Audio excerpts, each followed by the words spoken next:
Sa ngalan ng Ama, ng Anak, at ng Espiritu Santo. Amen. Panginoon, patawarin mo kami sa aming mga kasalanan. Isama mo kami palagi sa iyong mga panalangin. Naway gumaling na po ang may mga karamdaman at maghilom ang sugat ng bawat damdamin. Turuan mo kaming magmahal at magpatawad sa aming kapwa.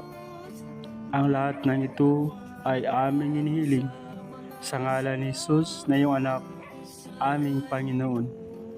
Sa ngalan ng Ama, ng Anak, at ng Espiritu Santo. Amen. Ngayon, ang ika-19 na linggo sa ordinaryong panahon. Ang pagbasa sa Ebanghelyo ayon kay San Mateo. Agad pinasakay ni Jesus sa bangka ang mga alagad at pinauna sa kabilang ibayo. Samantala, pinauwi naman niya ang mga tao. Matapos niyang paalisin ang mga ito, mag-isa siyang umakyat sa bundok upang manalangin. Nag-iisa siyang inabutan doon ng gabi. Samantala, ang bangka ay nasa laot. Ngunit sinasalpok ito ng mga alon dahil pasalungat ito sa hangin. Nang madaling araw na sumunod sa kanila si Jesus na naglalakad sa ibabaw ng tubig. Kinalabutan sa takot ang mga alagad nang makita nilang may lumakad sa ibabaw ng tubig.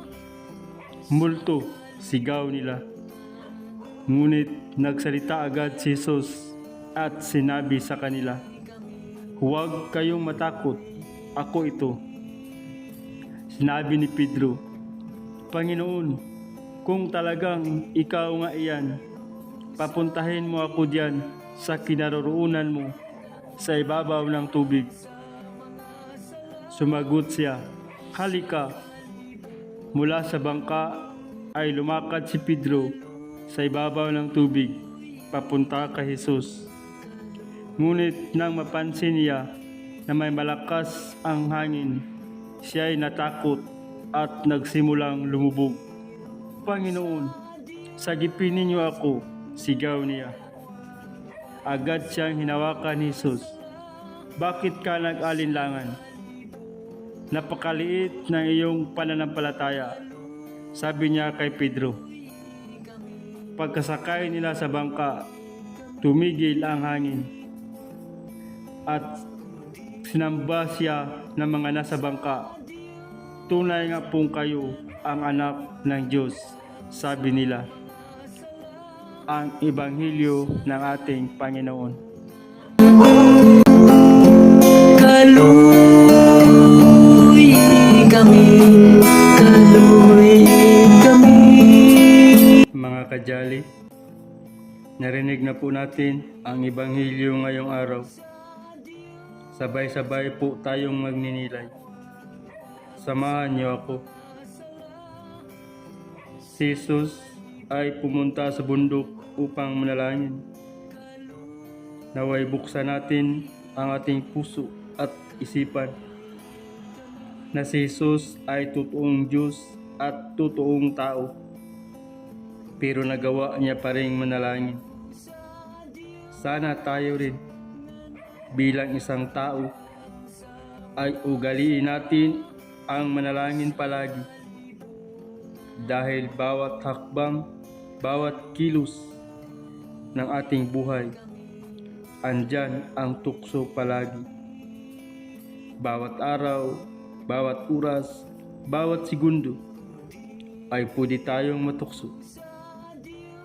Ang ating sandata sa bawat tukso ng ating buhay ay walang iba kundi ang panalangin.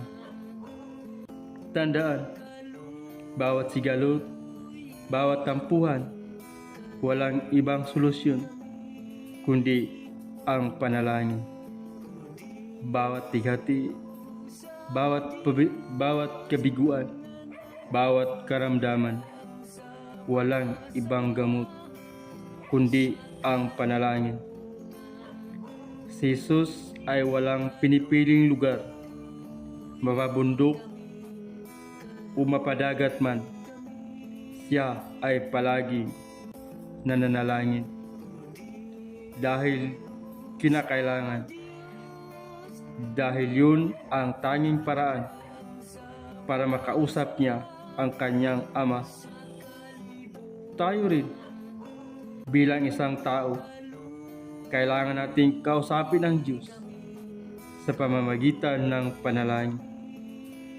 Saan man tayo naroroon, anuman ang ating ginagawa o anuman ang ating estado sa buhay, mag-aaral man, nagtatrabaho o isang tambay o nasa bahay, kung ikaw ay nahihirapan, nalulungkot o natatakot, tulad ni Pedro na gustong lumakad sa ibabaw ng tubig, pero dahil mahina ang kanyang pananampalataya, ay madaling natakot at kaya siya lumubog. Kaya mga kadyali, ay sa linggong ito ay pinalalahanan tayo ng ating Panginoon na ugaliing manalangin palagi para may panlaban tayo sa anumang takot at kahinaan. Ikaw ba ay nalulungkot at kailangan mo ng karamay? Manalangin ka. Kausapin mo si Jesus at tiyak pakikinggan ka niya.